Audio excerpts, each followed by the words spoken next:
Oh no, the big 4-0! Welcome to episode 40 of Eastern Promise. I'm Mike Rigby, your host and guide to the full potential of the East of England. This week, we're bringing you trains, brains, and milling machines.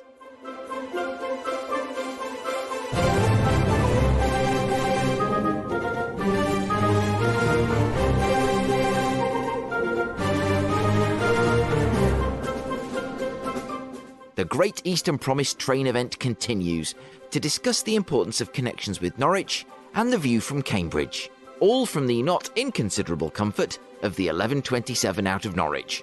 We'll also pay a visit to Condimentum on the Food Enterprise Park near Norwich, talk to CEO Dave Martin and take a tour of the factory, where Dave will tell us much more about Condimentum's thoroughly modern milling. And finally, I hear your confessions of guilty pleasures found in the east of England. Prepare for absolution in this week's CROWDSOURCERY.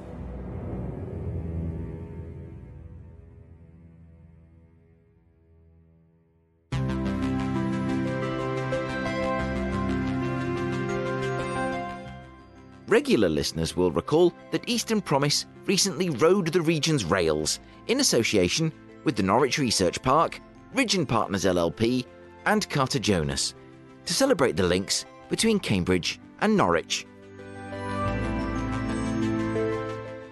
Last week, a panel of rail industry experts and local authority officials shared their belief in the importance of the Cambridge-Norwich route and set out a potential route map to improved services and rejuvenated stations.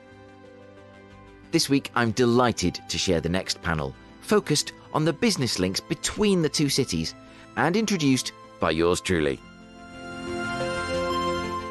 Welcome to our business roundtable. I'm absolutely thrilled to have you here. You introduce yourself, the Guru. The Guru, oh dear. Aren't you everything at the nearly everything at the Chamber of Commerce? Of course, absolutely. And you are? I'm Nova Fairbank, I'm the Chief Executive for Norfolk Chambers. Who else?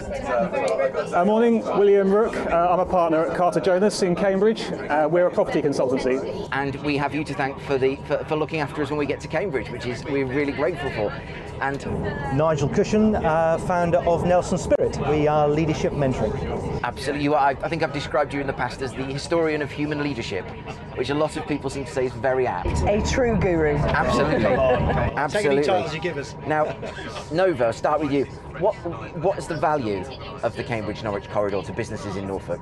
It gives us diversity, it gives us opportunity, it shows the level of collaboration we can have between the different areas in the east. As a region, we often get overlooked. They only see Cambridge, but actually Cambridge is very much supported by all of the regions around it. Norfolk is an amazing place with some amazing businesses in it. We have brilliant universities, first-class research, world-leading in life sciences, agri-tech, we have an all-energy coast, so actually we really should be looking to work together for the benefit of the whole region. Absolutely. William, what's the view from Cambridge? Because we hear a lot about the Oxcam Arc and where that is, we do not know. Perhaps you can enlighten us maybe. And in coming as I do from the world of politics initially, Cambridge sometimes is characterised as a walled citadel, if you like. So what's your view of the corridor? Well, it's interesting that you say that, Mike, because if you're in Cambridge and you work in Cambridge, you sometimes see Norwich as being a bit at the end of the road, and I think that's the wrong perception. So you've got a walled insular city view from Norwich looking back, and then we're looking up going, well, that's the end of the road.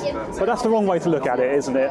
There's a lot going on between Cambridge and Norwich, and there's a lot of crossover between the two cities, and it really feels like there's untapped potential there. I mean, if you look at the two universities, for example, University of East Anglia, University of Cambridge, they've both got great graduate retention rates, and let's try and cross-pollinate. Let's make these guys, let's talk to each other. Let's unlock skills. It's about thought leadership. It's about peer-to-peer knowledge sharing, and that's something that, as the two regions, we can do very well. I often think of it, I've come to think of it like a rope that's made up of lots of strands. There are lots of individual projects connecting Norwich and Cambridge, and I think we need to weave that into something a lot stronger, a lot more durable. Nigel, you've a very keen sense of the history of these relationships, and you're a very regular user of the route we're on right now. What's your take? Yeah, well, born in Norwich, love Norwich, and I love Cambridge. So this is a great treat for me. This is like a birthday treat, a day out. Yeah, interesting. And this is in the new economy we all face, which is the global economy. I think it's now opening up fantastic opportunities. I come down to Cambridge at least twice a month. It's a fantastic trip on the train. It works really well. I've got mentees in Norfolk, but I've got a couple of mentees in London, and they come up from London, and we meet in Cambridge, and it works really, really well. Going back 5 years ago, wouldn't have got that work. Now we meet in Cambridge. It works well for both of us, and they do great Chelsea buns. So another advantage. Well, we've just had on the rail panels a very interesting conversation. Which I don't know how much nobody heard if you sat just across the way from us, but about the potential of the route, and it's not just about the train or the station. It's about the economic benefits that spill out from that. I mean, if you look at just something like Cambridge North, and pre-pandemic, the entries and exits almost doubled from in the year after its opening, which is incredible.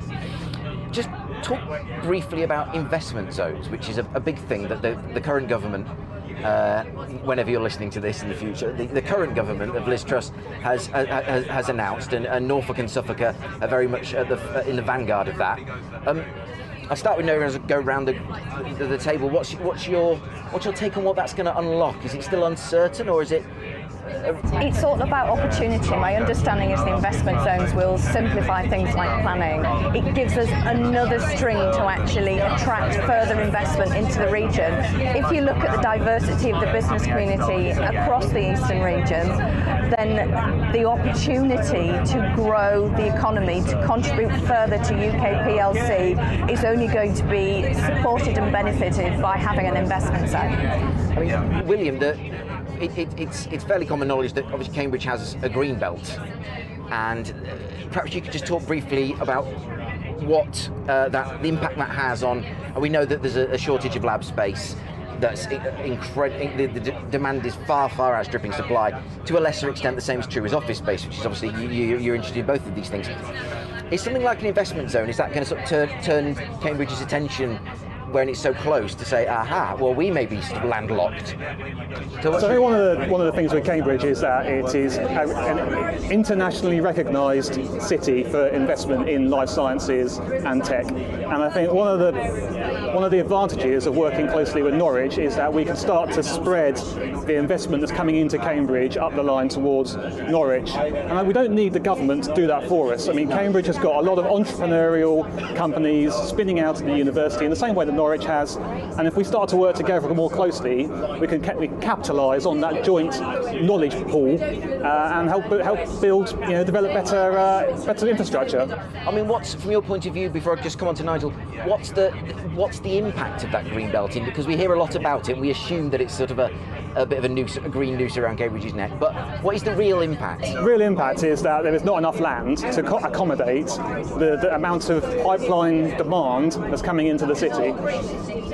Sorry, Nev, you want to jump in? But that's where the A11 corridor Indeed. and the Cambridge-Norwich Tech corridor comes in. There's an opportunity for Cambridge to spread beyond their green belt, for Norwich to meet them in the middle, and you look at the businesses that are coming up along there. There's so much opportunity that we can put together based on the infrastructure we've already got. So we're already sat on a brilliant service with the trains and the rail that's only going to improve if we can unlock things like the Hawley Junction and the Ely Junctions, and obviously I'm from Norfolk, I want the Trows swing bridge sorted as well.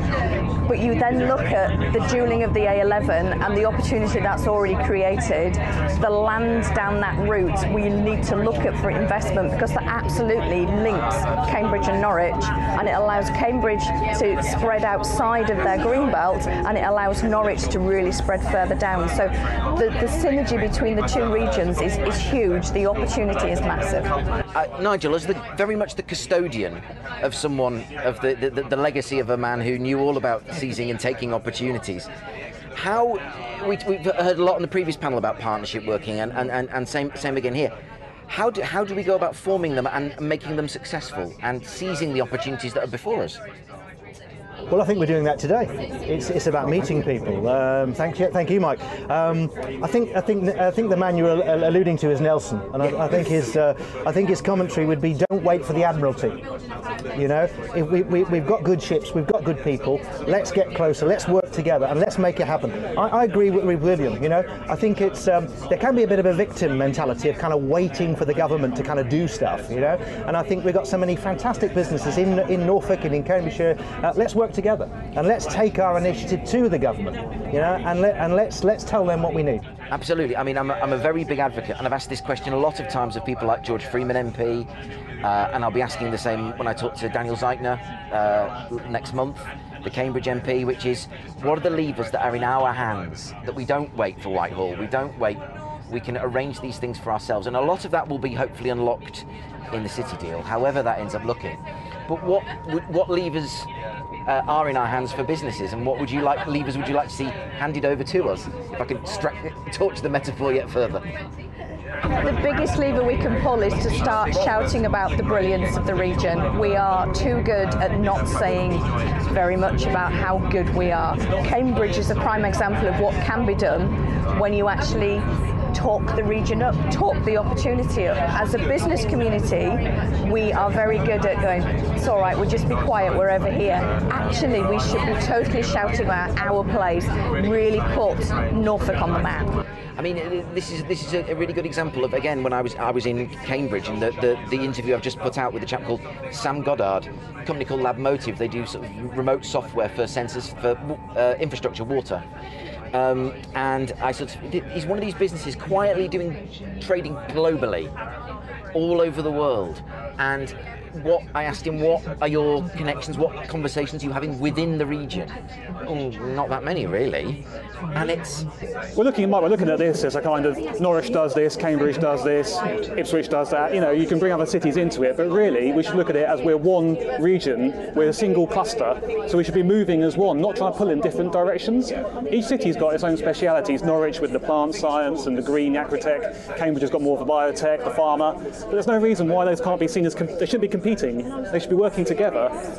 Norwich, I was going to say, Norwich has got, with Norwich Research Park, for example, the new EA, you've already got the capabilities there to be able to grow. Yeah, absolutely.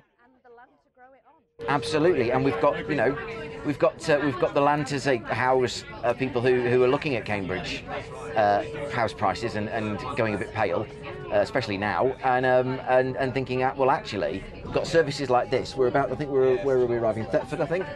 And you know, this is a perfect place on which to jump on the train, and you know, you're in Cambridge very quickly, and you've, especially with Cambridge North and Cambridge South coming online, you've got phenomenal access then to Cambridge. Yeah, you've got Heffel Innovation Park as well, near here. You've got that A11 corridor. Wyndham's got its own business parks as well. So it's not just Norwich and Cambridge. You've got a number of towns along that route who can benefit from the joined up approach. You can look at Snetterton. All of that's coming through as well. So there's a huge opportunity. If you drive down the A11 corridor, you're already seeing the logistics companies coming in because they're seeing the benefit of that key route in and out of two very big centres. I know in your last round of conversations you were talking about the fact that the majority of freight comes into our region. So our transport links are really important to our future opportunities. But equally so, it's that collaboration piece. It's allowing the businesses to talk. I mean, it's Norfolk Chamber's prime mission, connecting, supporting, giving voice to every business. That's all about collaboration. It's all about working together for the good of the region. I'd just like to pick up the point about confidence. Last year I did some work in Canada, and we were talking about, you know, business across the Commonwealth, and Britain was mentioned, and where do you come from? And I was trying to describe where I came from, and people went, okay, yeah, Norwich, Cambridge, yeah, they're great places to do business in. So this was the perspective from people in the Commonwealth. And often I pick up Nova's point there about kind of maybe we should have a bit more confidence about who we are and what we're about, and actually work together with that confidence. The other point I'd make is I love the idea that you introduced, Mike, of unlocking the door, with government. And one of government's habits, all governments, are they have a door and there's a key, and then we have to fight over who has the key. So actually the answer is we all work together and unlock the door together. I think from my experience that there is a desire in central government to be presented with things that address their policy issues, and we want to be able to support things, but there's as you say, I think there is a lack of confidence. I've seen this before, where we've sort of gone so far but kind of almost lost our collective nerve in terms of bidding for improvements. Your other challenge on bidding into government for funding to make improvements is it tends to be quite short term. For the majority of the business community, they're looking for certainty, they're looking for stability, and something that you've got to put together and bid for in a space of a very short piece of time and deliver in the next 6 months to a year is not always going to be where the business community is going to see the benefit. They're looking for something that's going to give you 5, 10, 15, 20 years longevity, because then that gives the business community further confidence to put more investment in themselves rather than just that little bit of funding. It's not all about getting funding from central government. We have to do things for ourselves. We would see national funding as priming the opportunity, but it's got to be a longer term opportunity to give businesses the confidence to invest further. How, William, would you advise Norwich and Norfolk, Suffolk and Ipswich as well to an extent? How would you advise them to start the process, or so up tempo on the process of engagement, and sort of, sometimes it feels like a bit of Cambridge feels like a debutante at a ball, and it's got its dance card of partners from Oxford and Edinburgh and all over the world, and Norfolk and Suffolk feel like they're in the corner, sort of really nervously, working up their courage to come in. Speak for yourself, Mike. Oh, well, that's obviously I'm come on, confidence, project. Back to my days as a wallflower. It does come back to this issue of confidence. I think Nigel's got a point, because Cambridge, the ecosystem that's there, the city physically isn't big enough to hold it. The growth potential that it's got. So where do you look outside of? Let's take life science as an example. I'm sorry to keep coming back to that, but it's really popular in Cambridge.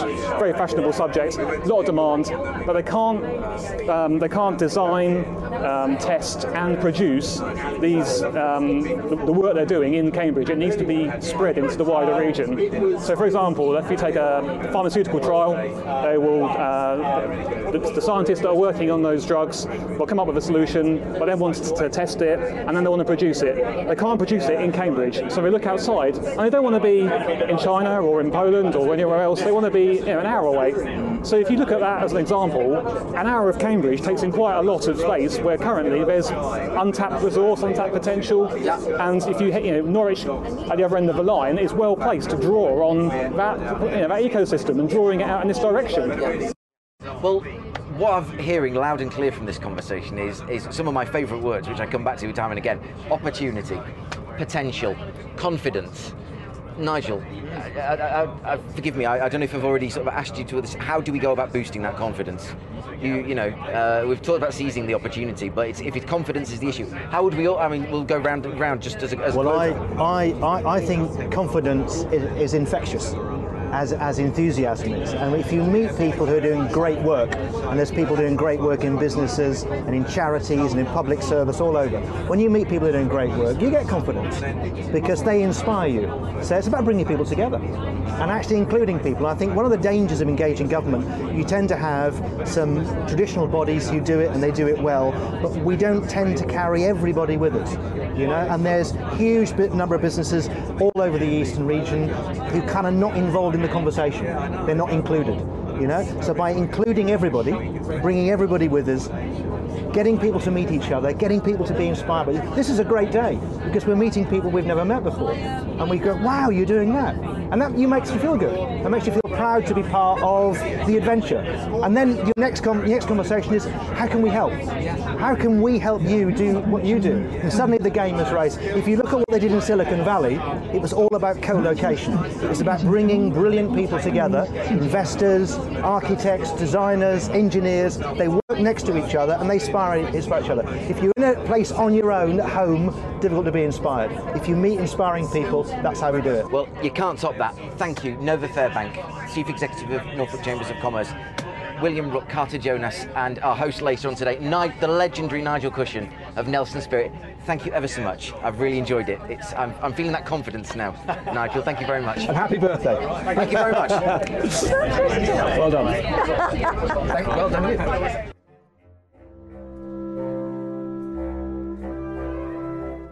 Huge thanks go to Nova Fairbank, Chief Executive of Norfolk Chambers of Commerce, partner at Carter Jonas, William Rooke, and Chief Executive of Nelsonspirit, Nigel Cushion.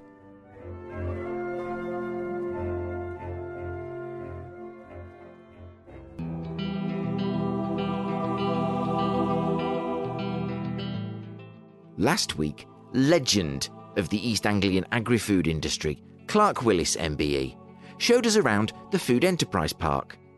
This week, we're going to take a closer look at the keystone tenant of the park, Condimentum. Coleman's Mustard is the quintessential Norfolk brand. However, when makers Unilever and neighbour Britvic put the Carrow Works in Norwich up for sale in 2018, the future of mustard milling in Norfolk was thrown into serious doubt. For a while, there was a risk that Coleman's Mustard would no longer be milled and packed in Norfolk. However, thanks to a foresighted growing community and a multinational consumer goods company willing to take a punt, Coleman's Mustard is still milled and placed into those iconic yellow tins on the Food Enterprise Park here in the east of England. I met with CEO of Condimentum, Dave Martin, to find out more about this extraordinary story.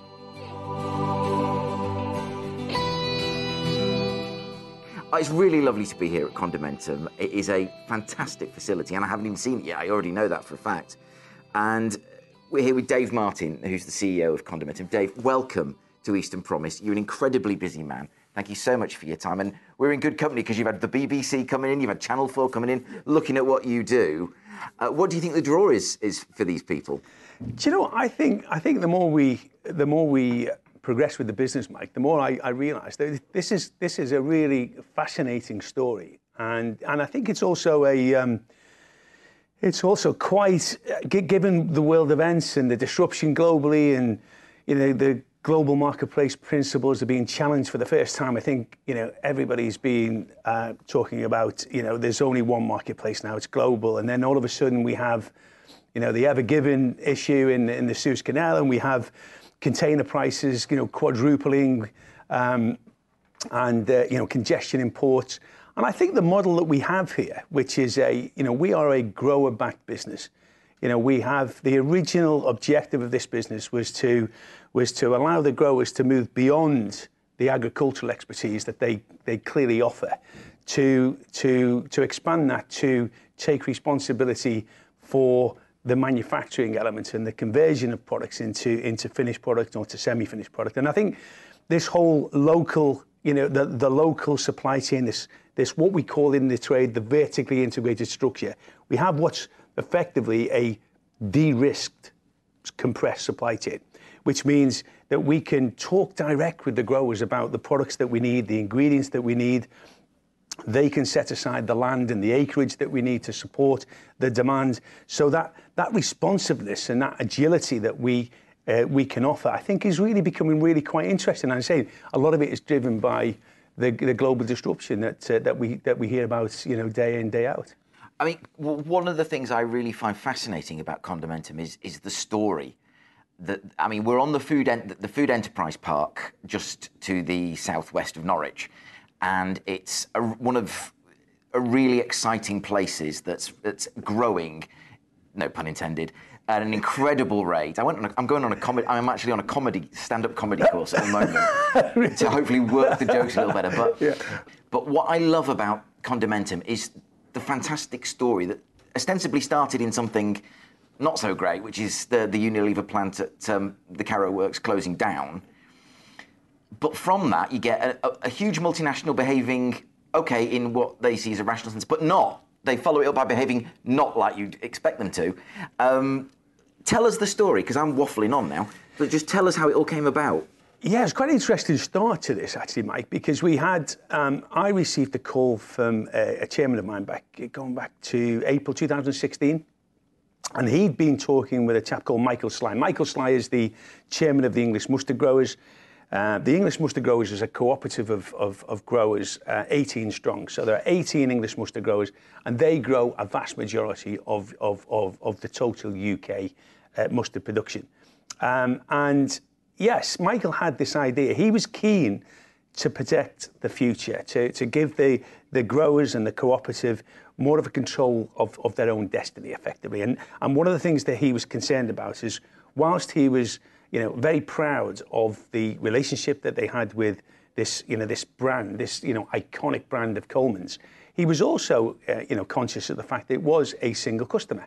And he was really keen to explore the possibility of investing in a manufacturing facility that, as I say, allowed the growers to retain the agricultural responsibility, but also to absorb the manufacturing control, which then would potentially bring in new customers. So beyond Unilever, which would start to spread the risk, if you like, in terms of a supply to more than one customer. And I think that idea really excited me. My background is very much operations. I've spent 30 years, building and running factories. So it kind of all come together nicely. So when I sat about writing a business plan for the idea, and then presented it to Michael and the grower groups, we all, I can remember the meeting, and we all got quite excited about the prospect. From that point on, it was really about engaging with Unilever and to sell the idea. And there was a huge, leap of faith required from the Unilever, the brand owners of Coleman's, Unilever. It was a pretty significant leap of faith for them, because it took a huge amount of trust. And fortunately for me and for the grower groups, there was a significant amount of trust already there, based upon generations of trading relationship. I mean, some of the growers' families go back generations in terms of the supply of the raw material, whether it be mustard seed or fresh mint leaf, into the Carrow Road facility, the Unilever Coleman's facility just down the road here. So once we realised Unilever were keen and were interested in the possibility of a grower-backed business, and then it was pretty much about making sure that we progress, we maintain the momentum of the project. And as you say, the sort of negative news in all this was there was an announcement that Britvic intended to exit the site, and it's a huge site. It's a 50-acre site just within Norwich, and 25 acres was owned by Unilever, the other 25 by Britvic. And it was pretty clear then that Unilever couldn't justify maintaining the whole site, the whole 50-acre site, just with the Coleman's product. So that provided a significant amount of additional momentum to the project, to the point where it was really quite a fast track opportunity at that point. So what we then did was that we then arranged joint project teams between Unilever and the Condimentum team, and we worked through a plan together to design the factory, to agree on the scope of the overall project, to agree on the timings to first production, and kind of pretty much everything else is history from there, because it was, as I say, it was pretty much a fast track project on the basis that we had to fit in with their transition to their other factories. So they gave us the date that they were going to close the gates, and we had to make sure that this brand new state-of-the-art facility that you're sitting in today was up and ready and running for first production to meet the timings of the overall Unilever project. So it was quite as I say, an intense period. But I'd like to think now that we've built something that we're all really proud of. We've got a great team here. Some of the Unilever team have transferred over to Condimentum and add huge amounts of experience and value and talent. Some new recruits to the area, so we've kind of got a really nice sort of team here, which is which is really what the most important thing is, the team. I mean, it's lovely to see the facility and all of the state-of-the-art equipment, but the bottom line is the success that we're seeing today is largely down to the great team that we've got here. With you, yourself, in a leadership role, obviously you and I have come from a similar part of the country, separated only by the East Lancs Road. What brings you, I mean, you talked about how Michael Sly got in touch with you, and obviously he knew the right man to call. Tell us a bit about your background and what it was that you saw in this project. Yeah, I mean, my background is very much operations. I love factory environments. I've been in the food industry now for over 30 years.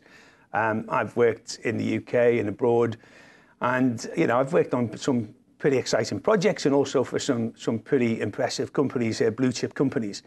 And when Michael first approached me about this, and I started to write the business plan, as I say, I got more and more excited about the possibility of what we could build here.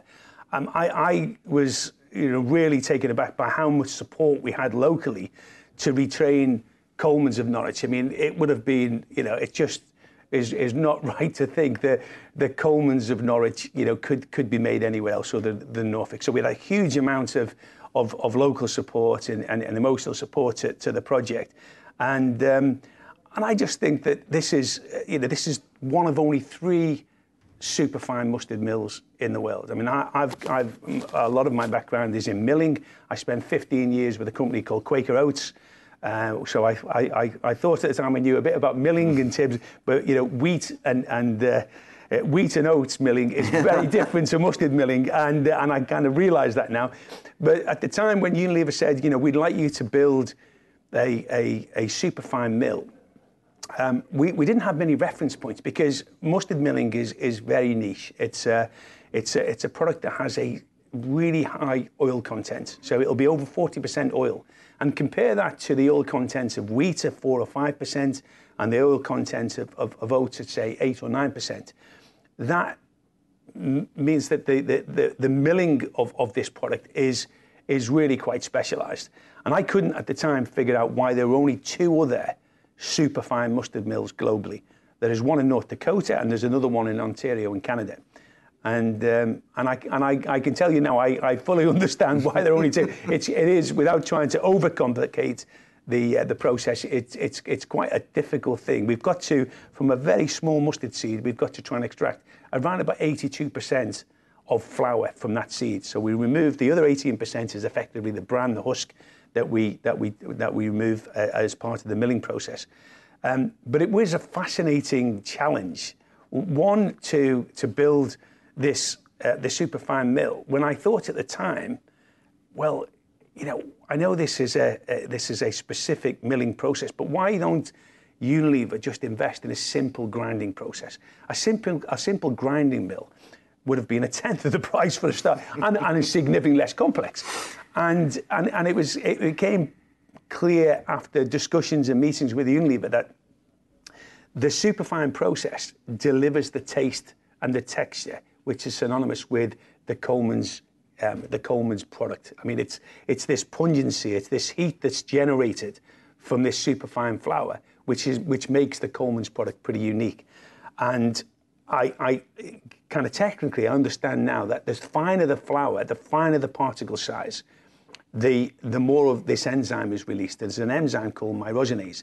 The more that's released, the more pungency, the more heat that's delivered in the product. So the superfine process that we have here, which is the only one in Europe, which we're really quite proud of, delivers that unique texture and taste that is, as I say, synonymous with Coleman's mustard. And I felt that was a real challenge. As I say, my background is very much food, it's operations. I say a lot in milling, but this was going to be a challenge that I was really looking forward to and excited about. We had within the scope of the overall project the need to make mint sauce, and some of the volumes here that we're producing are also pretty exciting. I mean, we'll process around 2,000 tons of mustard seed every year. We produce just short of 2,000 tons of of mint source solution, which is again sourced locally from the mint farms, just no more than an hour away. So I think the whole project, the scope of it, the involvement with the growers, that all together, Mike, was really quite exciting for me. And I was at the time of the call from from Michael Sly was living in Berkshire, and I brought my wife up to Norfolk as one day when I had some meetings at Unilever, and she spent the whole day walking around the city. At the end of the day, we met at the Maid's Head Hotel, and she said, "We've got to move here." I mean, there's a fantastic vibe within Norwich, and again, the project itself was always going to be a long-term project for me. And I've signed up to a quite a significant contract that will keep me in Norfolk for a very long time, and I'm very happy with that as well, because it's a beautiful place to live, but it's also the opportunity that we have here to significantly grow this business. And we've acquired 5 acres overall. This site that you're sitting on now is 3 acres, and we have the opportunity to expand. So we've really built this operation with future-proofing in mind. So we really would like to grow beyond where we are today. And we see that the opportunities, certainly in the short and medium term, are there for us to do that.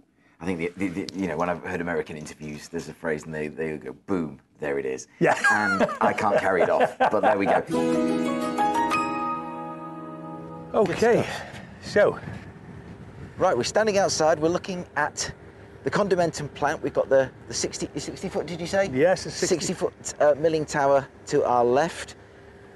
Tell us more, Dave. Where are we heading first? Right, okay. It's probably best just to take you through the flow of ingredients. As we receive the ingredients in from the farm, in fact, fortunately, you can see a vehicle already here that is bringing in around about 25,000 kilos of mustard seed.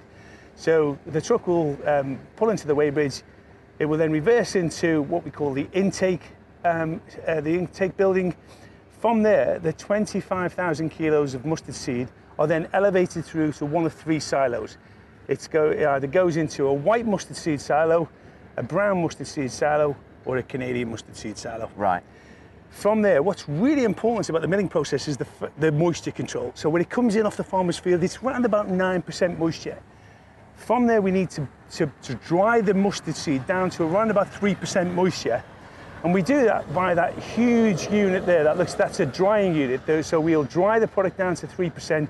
That's the optimum moisture level to extract the maximum amount of flour from the seed. Right. Once it's been dried, it goes into the mill building, and that's really where the magic happens. That's what I'll take you through in a second. So Absolutely. once the product has been milled into a superfine flour, it then comes into this part of the building here, which is a blending and packing building, and then it's packed off to be sent off to the customer, whether it be Unilever or any of our other customers at that point. Brilliant. Shall we Go inside? crack on? Yeah, sure.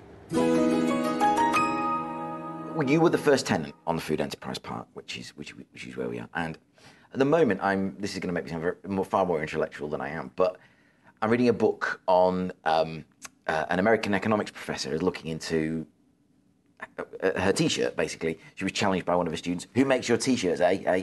So she said, "Well, I'll find out then." And the part of the book I'm on at the moment is when she's gone out to Texas to look at the cotton farmers out there in West Texas. And she's describing the virtuous circle. I'm drawing a circle with my hands, you can't see that, but a virtuous circle between the actual growers, the US Department of Agriculture, the Texan Texas Tech, the Texan universities and colleges, and local tech innovators, to actually make the market work for them, and really make themselves the hub of the global cotton industry. I know that John Innes had a lot to do with sort of saving, one of the brands of mustard seeds. I don't know if that's they did actually, in the early 21st century, when that was sort of the yields were really dropping. But how has that been for you so far? You've got the research park and John Innes and here, and and how do you see it developing in the future? Because to me, it's a really exciting, it's a really exciting set of ingredients there. That's a very good question, actually, Mike, because I believe that we have a huge opportunity to become a proper centre of excellence globally for mustard and condiments generally. I mean, we've already, they're actually, believe it or not, are mustard sommeliers. I mean, we feel we need to, that absolutely is true. And we're potentially investigating the possibility of our own. So we want to be the go-to centre of excellence for all things mustard. There's lots of varieties of mustard. There's lots of potential uses as it's a high protein, high fibre ingredient. That is, say, huge potential uses. We're already talking to a bakery company now about the use of mustard as a potential antifungal shelf life extender. So it's a natural rather than a synthetic shelf life extender. We believe it's good, as I say, in terms of potential replacement for meat proteins. So we're investigating other uses. There is a possibility that we can the enzyme I talked to you about before. Yes, I was going to ask you about the enzyme. We can take that, we can potentially knock out that myrosinase, which delivers that heat and that pungency and that really strong mustard taste, and we can turn mustard flour into a high protein, gluten-free, functional flour. Yeah. I mean, that is quite an exciting opportunity. So we do believe that we've got lots of opportunities to develop markets that currently do not exist today in mustard. And I think you mentioned before about the John Innes Centre. We have a fantastic opportunity with the research centre literally 5 minutes down the road to really start to develop this on a collaborative basis. There is a huge amount of strength and depth from a scientific perspective, just within that research centre. So we want to tap into that. I mean, we're delighted that we're looking to grow organically as a business with the opportunities that are coming about from new markets beyond the UK. However, the range of uses that we believe that is a significant opportunity. So the idea of we have a separate dedicated work stream group within Condimentum, right, focused on all things around researching mustard. And again, it's something that we believe we will become the centre of excellence. We'd like to build an innovation centre on this site where we can walk in, we can take every different variety of mustard around the world. We can look at it in its different forms, and we can start to have a product development lab within that innovation centre. And that's something that we really are keen to make sure we exploit, because we believe that opportunity is pretty significant. So you can see here, already the team have started to engage in what we call sensory analysis, where the team are tasting various samples of mustard for the relative product attributes. It could be colour, it could be pungency, heat. Wow. Again, they will score this on a sheet in terms of sensory analysis. So this gives us a good profile of all of the relevant product attributes. Wow. Good morning. Hello. Hi, this is the Eastern Promise team. We're just in the podcast now. So Kezia is our head of technical, so she's responsible for all of the quality and the product quality, and actually Simon is our head of sales. Hello, so he's the guy that's bringing in all this new custom, actually, Mike. Excellent. So we just say you're finishing off the sensory analysis now. Yeah, we've got some samples to taste. I'm just doing a sensory test just to see where, how they compare to one batch to another with different flavour profiles and consistency and how thick they are as well, different flavours. Trained sensory panellist. There you go. Lovely to meet you. Yeah. Yes. So now we're just entering the mill here. So this is the mill start. Yes. So we're going to walk up the floors. Wow. So you can tell it's all going on above you, can't you? All these pipes coming down at various angles, and you can see what's going up in the. We can see things shooting through these tubes. Yes. So this is the mustard seed and the mustard flour. We basically hang in. Hello. Are we okay to go up just for? We're just going to do a walk. This is Mike from Eastern Promise. We're just doing a quick podcast. Yeah. There's a bit of a fall up, floor up, but which one is that, on the sifter floor? On the roller floor. Don't worry about it. I'll sort of in the middle. Right, okay. Well, we'll go up under the sifter floor first, shall we? Yeah, well, yeah, you don't wear it if you like, but it's just a little pile on the... Fine, that's fine, yeah, okay. All right, good. Yeah, so what we do is we transfer all of the seed and the flour from the basement floor up to the top floor via pneumatics. So we pull in through these cows here, we pull in around about 6,000 cubic metres of air that transfer pneumatically the seed or the flour from each floor, because the whole point of milling is all about recirculation. So as we mill the product, the seed has to be shaved down to a super fine to extract the flour.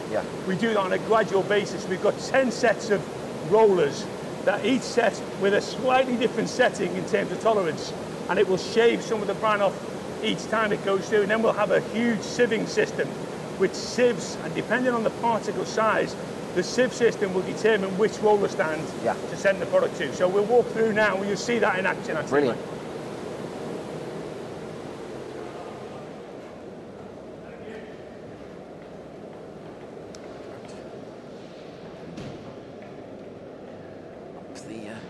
Up the steel staircase.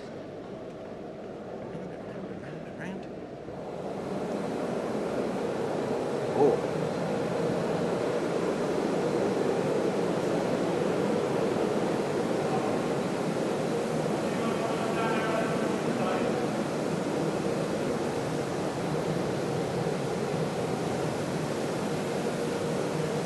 So what happens is when the seed comes in, I mentioned before, on the other side of that wall is the dryer and the silos.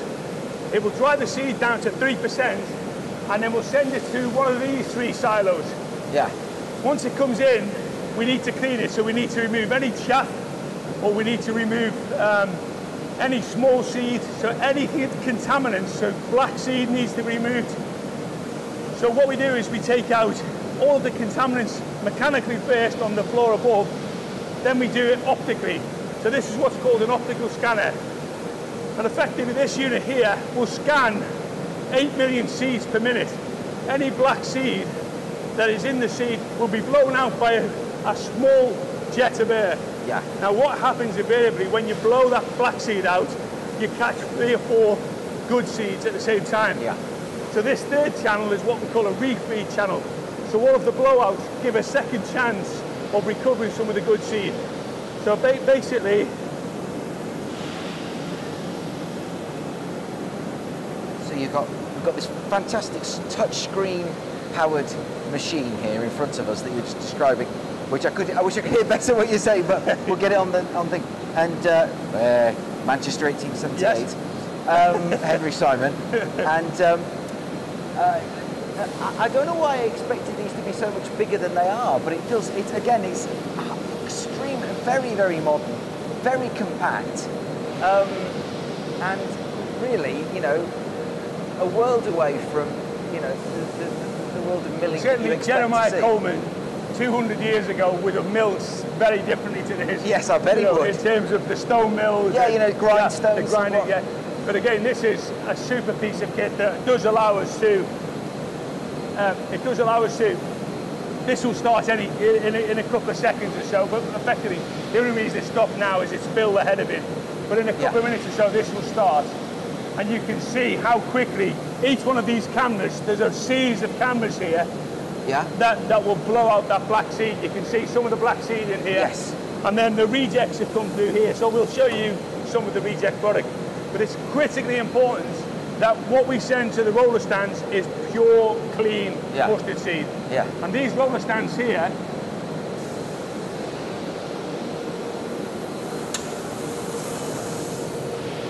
so effectively that's the whole seed that will go through a fluted roller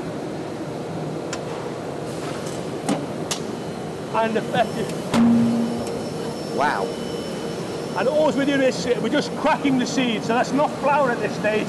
We're just cracking the whole seed just to allow it to go through the other processes to extract that flour that we talked about. But that's what's called first break. So it's what our first break of seed. Yes, a very coarse, the gene, a very coarse break of the seed. Then it goes along.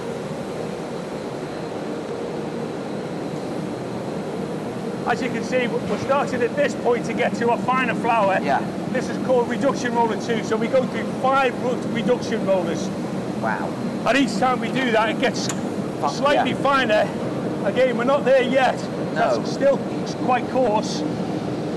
But then you can see at the bottom here,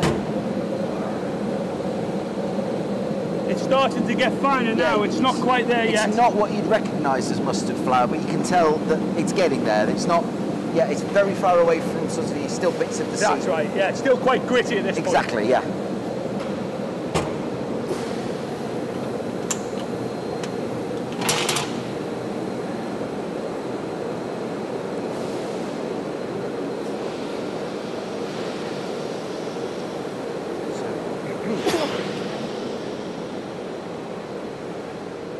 Okay, this is nice and cool and also nice and quiet. So yeah, I was going to say.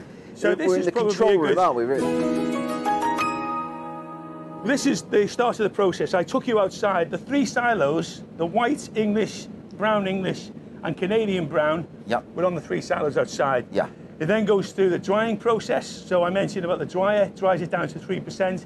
Then it comes in once it's dried, ready to be milled into these 3 silos here. So this is the dried product. So just for the listener, there's a bank of screens in front of us in which, as Dave is just pointing out, you know, in very clear and easy to follow for a layman like me terms, you know, the various silos and the bins that are coming in to be milled. And as I say, you've really, the investment here is palpable. It really is. And the pride that the workforce take in here is again palpable, because that's really nice to hear, that's right. no one, and it's easy to say this and it sounds trite, but no one has walked through without a grin. Yeah, literally, no one's walked through. That's really I mean, nice it might just be to hear, the way I genuinely. but no one's walked through without a grin.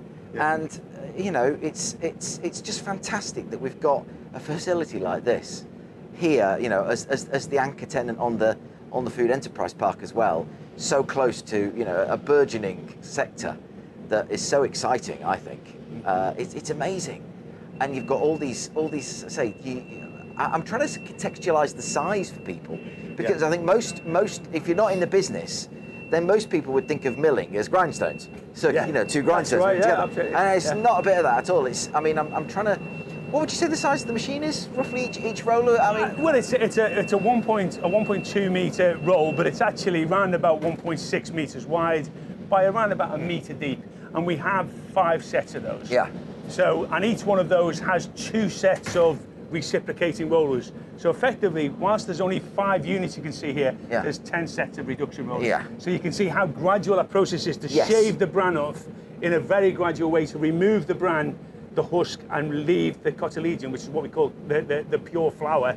Once we've extracted the pure flour, and a lot of the magic is actually done on the floor above, which you'll see, which is a big vibrating room that you'll see, which actually determines it's a 208 very fine sieves, and that will determine which roller stand or which mill to send the product to, depending on the particulate size. Yeah. So you'll see that in a second. They look like machines, and this is my ignorance showing, but for all the world, they look like woodworking machines.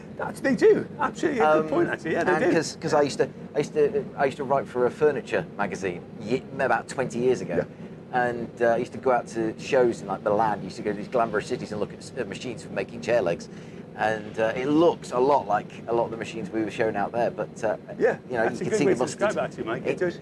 You see the mustard sort of, say, starting as seed and going down and down and down through each iteration. So, brilliant. Okay, so that's the whole process right the way through to finished product. So we mentioned about the day bins, once it's in there. That's the first stage. The second stage is to go through the roller stands here that we've just talked about, and then once we've done that, it then goes off to either be blended between white and brown, different varieties of mustard. It goes through a blending system here, and then into either packing off in those huge bags that you saw outside, or the tote bins, the aluminium tote bins, which take. So that's the whole milling process on the 3 skeins there. Brilliant, fantastic.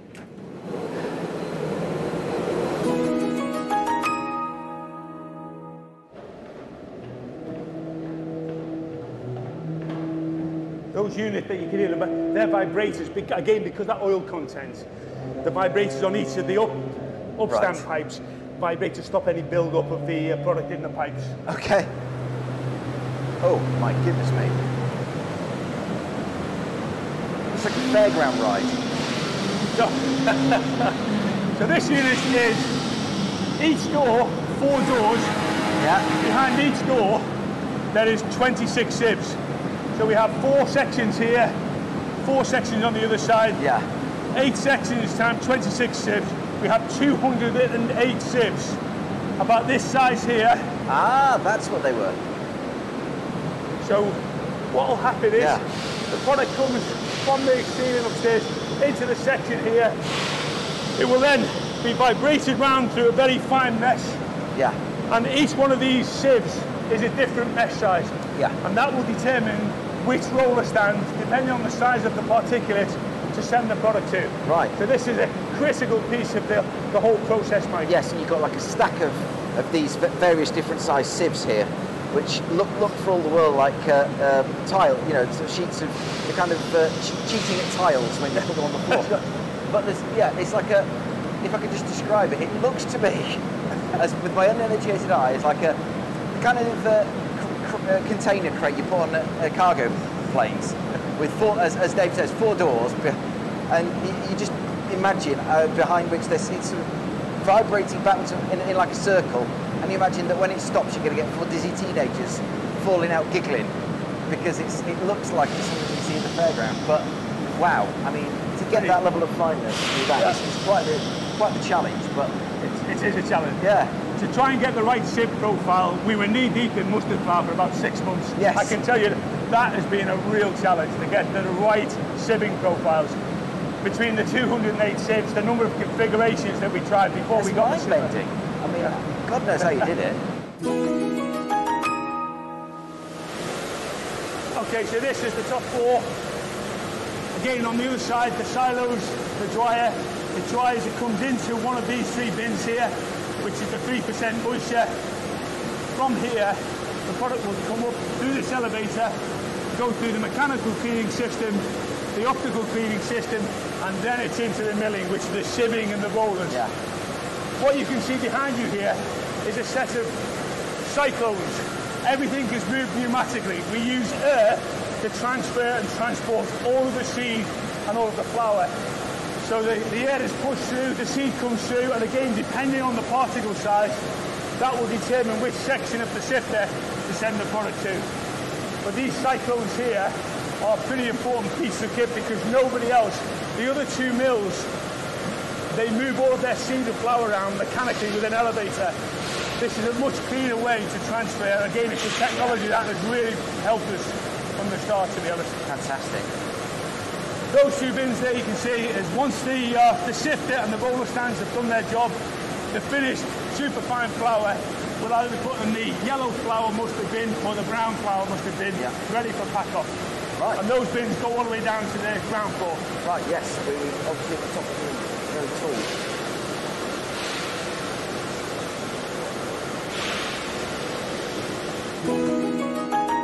This is the packing hall. So this is where, on the other side of the wall here, we'll have the mill. So the mill, the superfine flour is milled in the tower. It comes through the wall here, and then the product is packed off into tins, various formats of tins, in this, what we call this packing hall. Yeah. So we can take you through the process flow, Absolutely. if you like. So this is the first part of the packing process, where the tins are layered by a robot. So the robot will pick up a whole layer. So what happens is once the tins are fed onto the line, they're then inverted and a jet of air is blown out just in case anything got inside the tin. They will then go along underneath these filler heads. The filler heads will fill the product into, again, whichever format, anything from a 57 gram tin all the way to 2 kilos. Yep. It then goes through a check weigher system where we check the weights of individual tins. It will then go through an automatic capping machine. Nigel will have this going in the next few minutes or so you can see it in operation. Yeah, that's good. That's a good idea. And then we'll go through the automatic capping machine. Yep. From the capping machine, the tamper-evident label is applied. It's packed into trays, and then it's put through a shrink tunnel where the shrink wrap is applied, and then it's palletized. So it's a relatively simple operation. I mean, it's literally sort of round in like an oval shape. Yes. That's done. Really. Yes. So it's good space saving, good utilisation. See now we're coming out. It's like the sort of thing that just to contextualise it for me, it looks like an industrial luggage scanner from an airport. That's right. But it's coming out. You know, the individual tins get filled, and they're coming out in pallets of what? Let me think. Trays of 12s, yeah. Yeah, in packs of 12, and those are the small tins you can get in the supermarket. In the supermarket, yeah. that's absolutely right. So, and how does the process differ for the larger ones? Does it? So, yes, he does. He fills here for the larger units. So basically, what would happen is he would change the line with all the different guide rails and the different filler. So basically, he can do all formats. We do anything from a 57 gram tin. This happens to be a 4 ounce, 113 grams. Then we do a pound tin for the US mainly, which is a business-to-business format, and then the big 2 kilo one, which tends to go again for the US or China. Right, okay. And you can see that the rails are quite easily adjustable outwards to accommodate the larger ones. Just to put that into perspective, Mike, it takes around about an hour to change from this format to, say, a 2 kilo. Yeah, so you need to sort of you need to sort of program your processes carefully in terms of scheduling when you're going to run which. Absolutely right, yeah. So the forecasting is quite important, and again, the changing of the check weigher. There's a metal detector upstairs.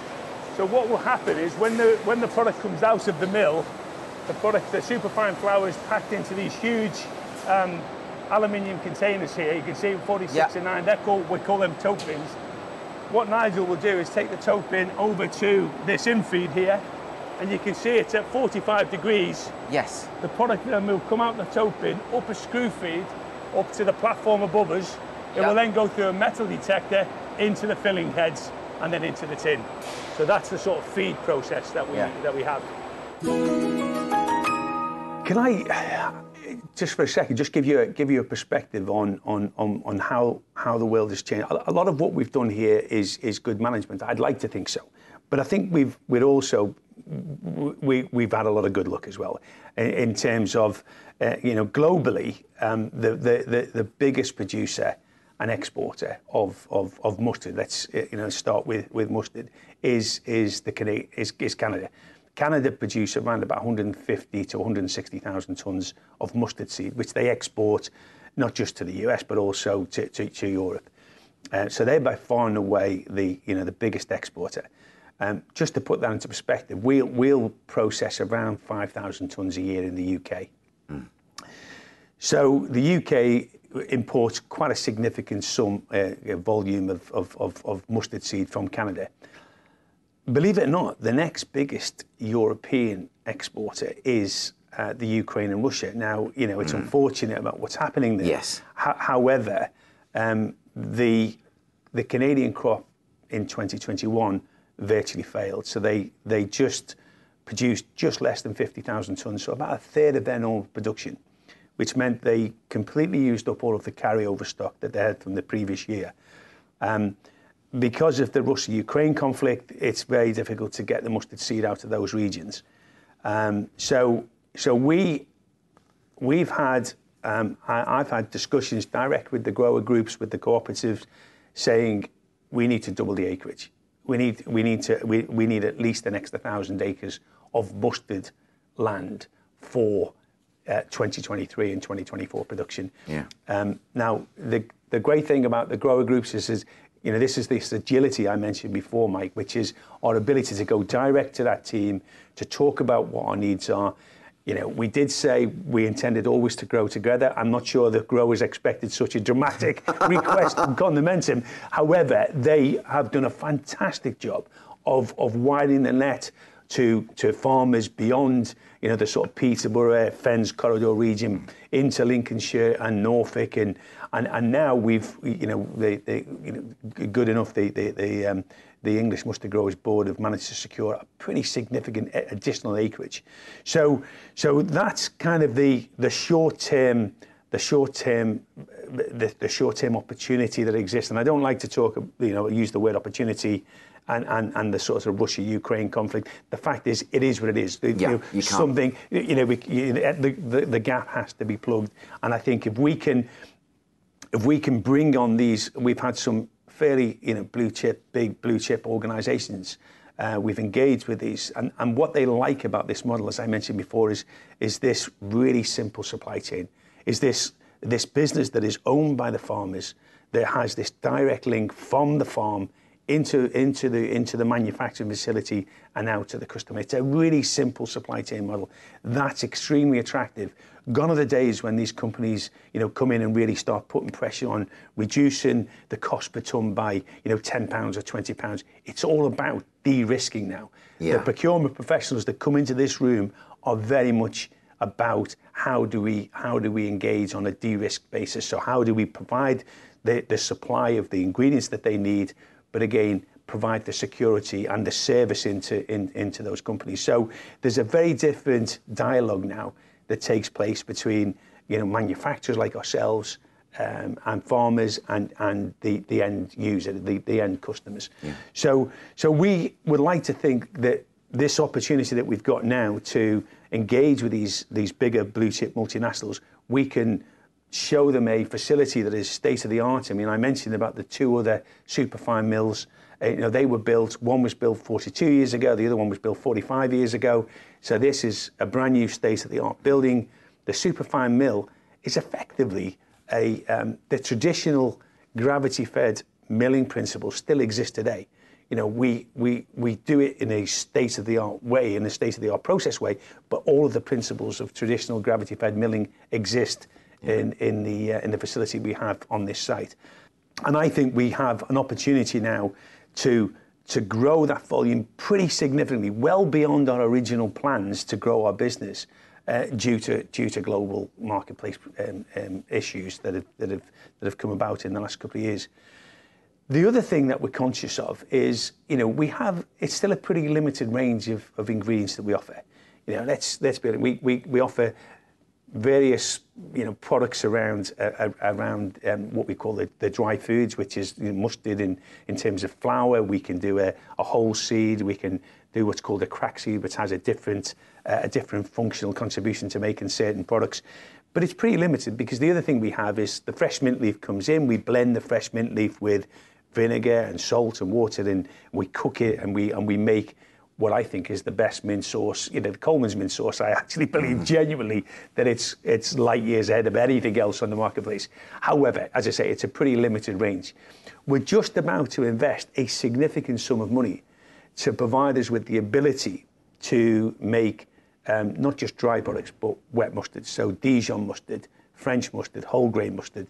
So that's going to broaden our range of processing capability, which will bring in new market opportunities. There's lots of customers out there, and it tends to be we're more focused on a business-to-business arrangement here. So it's not end consumer. We're never going to process into 125 gram jars. It's going to be more bulk units for other customers to use in their own products.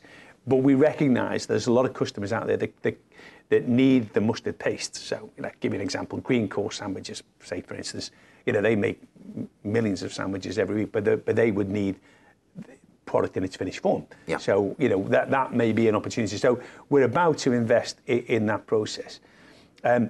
But equally, we recognise that there are other possible processes that we would like to potentially progress into. Now, I can't share with you the details of that yet. No, that's fine. But we really do have the great thing about the Condimentum board and the grower groups, the grower contingent within that board, is that there's a huge appetite for investment here.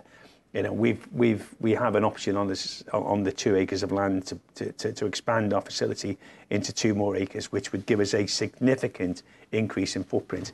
But we do have a huge appetite to invest in new capability going forward. And as I say, it'd be nice if we could get together again in maybe 12 months' time and I can share with you in more detail what that investment plan looks like. But it's pretty exciting, I can tell you now, Mike.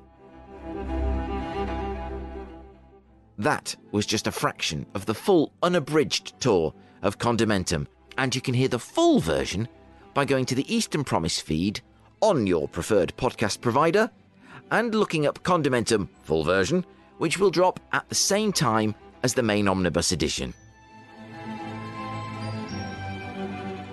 It was an honour to be shown around the Condimentum plant, which should be a source of great pride for the region. Whilst it is based near Norwich, produce from across the east of England is brought here to be milled. Thank you to Dave Martin for his time, and to the Condimentum family for the warm welcome.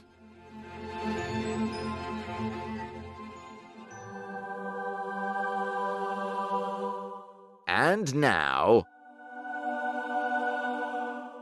according to Careers website Zippia, the UK's top 3 guilty pleasures are the ordering of food for takeout, procrastination, and I'll look up the other one later. But what's your choice for a ferret into forbidden fruit? It's time to turn to CROWDSOURCERY. Yes, CROWDSOURCERY. Now, as with all true confessions, we need to begin by looking within. Hello? Hello? Anybody there? Yes, well, for me, I do love sitting in a coffee shop with a nice pastry, working, writing, or sketching. That's me working, not the pastry. Of a similar view is Gemma Hoskins, development manager at the Norfolk and Norwich Festival, who nominates coffee and cake at Cavic House Farm, just outside Wymondham, cavickhousefarm.co.uk. I pass it a great deal, so it's about time I went inside. Dr. Mark Eastwood, Director of Internal Audit at ARM, leads a chorus of those pleasure-bound on the North Norfolk coast. Dr. Mark loves to pop into Holt for some shopping and lunch. Meanwhile, James Groves, Managing Director at Indigo Swan, IOD Director of the Year and Chair at Co.Next of the Norfolk Chambers of Commerce, loves Cromer, whilst not neglecting his nearby hometown of Sheringham, to see family as well, of course. Who doesn't love a trip to the snails at Great Yarmouth? Now, I had to Google this, as I'm not a regular visitor to Great Yarmouth, and especially as Ollie Matthews claims, those snails are scary stuff. A fellow snail advocate is Jamie Dady, factory support operative from Condimentum, who adds, good shout out for the snails. It has to be Bakerholics in Attleborough, though, for Jamie. Meanwhile, a double CROWDSOURCERY score goes to Dr. Catherine Gelbert-Thick of Acuity Limited for crossing county boundaries and journeying to Felixstowe for a long walk along the beach, followed by fish and chips. Can't beat it, says Catherine, for clearing the mind and feeding the soul.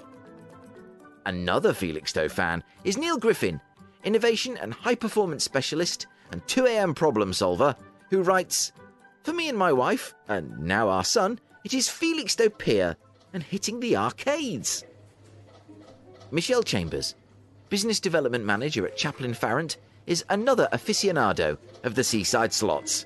She says, always great to go to the coast for fish and chips, followed by playing in the arcades. Was I the only mother to teach their children how to find the coins in an arcade before they could spend any? Ah, Michelle, one can only admire such thriftiness. Clearly, you're training future chancellors of the Exchequer. And at the present rate of turnover, you should be helping them move into number 11 Downing Street by the end of the month. But there's more. Michelle adds, I don't think my life has been quite the same since Woolworths, for a pick and mix and the latest in stationery items. Ah, for a fizzy cola bottle and a hole punch. Ollie Matthews again, who helps high-achieving entrepreneurs on the brink of burnout. He loves a breakfast at Logan's in Norwich, where you'll find him consuming a working breakfast on a Saturday. And finally, Tim Robinson, Chief Operating Officer at Tech East and upcoming interviewee on this very podcast. He's talking my language, opting as he does for a massive fry-up at the best cafe in Britain, Posh Pigs near Beccles Aerodrome. A bold claim and a big breakfast. I look forward to sampling it myself very soon. Next week, just in time for Halloween, I want your tales of terror as we crowdsource the scariest places in the east of England.